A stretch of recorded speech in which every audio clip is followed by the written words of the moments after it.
All right, so you've been thinking about session all day. You've eaten healthy every single meal. You've been writing down tricks you want to try, and you get to session and you feel like shit. You don't know why, but you go to trick and you just feel super heavy. All right, why does this happen? This happens to every single tricker.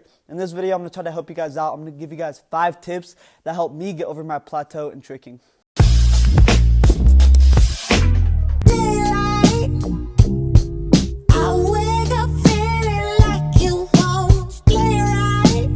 Alright, so tip number 1 is you got to try different tricks. I know this is not the most fun, okay? You're probably going to want to do tricks you don't want to do. But if you're at a plateau, this might be what it takes to get past it. Alright, let's say you want a better cheat 9. You should work on your cheat 9 doubles. You should work on your cheat 9 double round. You should work on different tricks and then watch how much your cheat 9 improves because you're working on a different variation of the same trick.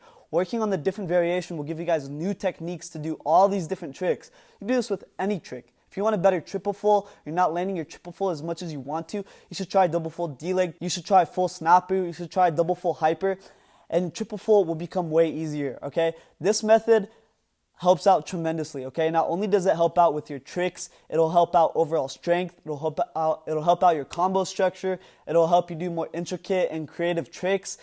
All right. The second tip is you guys got to train on different floors and surfaces. If you guys only train on one spring floor, then you're probably only going to be used to that one spring floor's bounce, okay? And then when you go to a gathering or an event, it's going to be very different bounce, okay? And your tricks are going to feel different, and you might wonder why you're not able to trick the way you want to.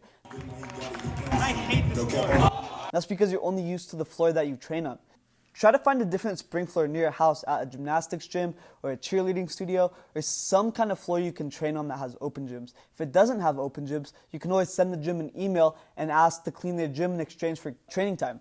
This usually works, and if it doesn't, that's fine. Just find a new gym, email them, be like, hey, I'll clean up your gym in exchange for 2 hours a week of training time. Grass training is also extremely important. Grass training will force you to trick differently. It's hard to use the same technique that you use on spring floor to use on the grass. Grass is going to force you to be way more lighter on your feet because it doesn't give you that same bounce, okay? If you try to do a cartwheel triple full and you use that same punch that you use on the spring floor, you're probably going to end up getting hurt. And your body already knows this, so it's probably not even going to let you try that. It's going to cause you to be more stronger. And that's really important for getting over a plateau. All right, the other thing is people sleep on concrete training because it hurts. No one wants to go have a session on the concrete in the street outside, but it'll really help your tricks. And trust me when I say this, when you trick on concrete, it's pretty scary when you first do it. So just stick with easy tricks. But tricking on concrete is going to help you like crazy because it's going to put on muscle that is going to help with the tricks.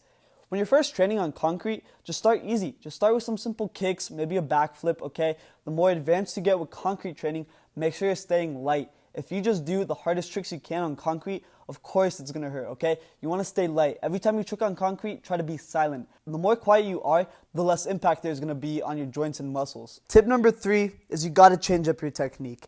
If you're doing the same trick over and over again and you're just landing on your side every single time, you can't just keep trying plan A harder and expect it to work. You're going to have to change up your form a little bit. Because if you just go into the gym and you want to do a triple full and you do a cart triple full and you just land on your side every single time, that's not going to help. All that's going to do is build poor muscle memory, okay?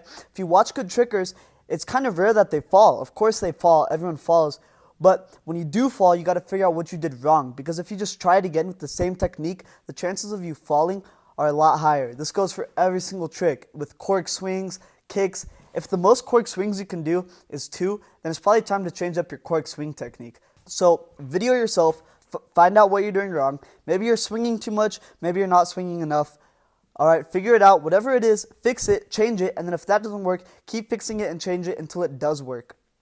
Like I said, just falling every single time, only thing that does is build poor muscle memory. Then every time you trick, it's just going to be that downward spiral, and then you're going to have the habit of every time you try this certain trick, you're going to land on your side, okay? If you go into the session and you body the same trick for 2 hours, that is not beneficial. That is not a beneficial session.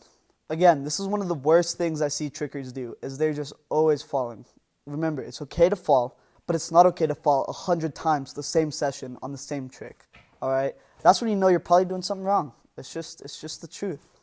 All right, guys. Number 4 is watch samplers.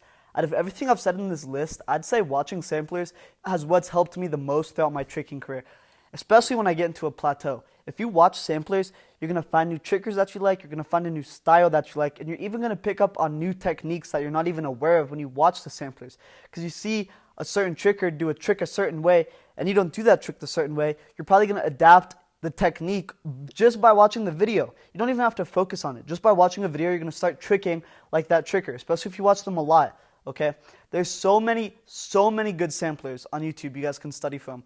Most trickers know this. OG Michael Guthrie samplers hit different. Just scroll down Michael Guthrie's channel, find some of those old videos. They're beautiful. Same with every single Ethan Turner sampler, Tiki's samplers. They're all crazy. Ilya samplers. Look back at the old trickers, okay? Don't just watch the new gen trickers. Look back at the old trickers. Watch some Rasmus Ott samplers. Watch some Ilya samplers. Watch some Slava samplers. You're going to find new trickers that you like. You're going to find new tricks that you like. And it's going to end up changing your style. Hi, Nala. Come here. Come here. Hi, girl. Generally, when I watch samplers, I just start to feel more motivated just by watching the sampler. If you watch a sampler for long enough, if you watch tricking for long enough, your body is going to start itching to trick. That's how you know you're doing something right. When your body starts itching to trick, when you just can't wait to get back on the floor. Or even you might just pause the video and go outside and start tricking because you saw a trick that you want to learn. Alright, tip number 5. If you guys don't take anything from this video, just take away this one thing. Only you can fix your tricks. If you want to get over this plateau, you have to figure out what you're doing wrong on your own. Is it because you can't get enough height? You might not have enough explosiveness. If not, you should probably go to the gym, lift some weights, get some more explosiveness to you. Find the source of why you're at this plateau and then try to overcome it. If it's because you're just staying in your comfort zone, then it's probably time to work on new tricks and time to work on harder tricks and maybe throw tricks that are scary to you. If you throw it once, the chances of you getting hurt are really low. And once you get that one attempt over with, the other attempts are just going to be way easier. Hopefully this video helped you guys get over some plateaus. I know these methods definitely helped me get past some of these. You guys have heard this before. If you want to buy some clothes from Bat, use code Levi. All the money I make from Bay Area Hustle Team is going to go back into my YouTube channel to pay for different equipment to help upload more consistently. I'm hoping to upload about 2 times a week. So if you guys liked it, please subscribe, share the video, leave a comment, do whatever.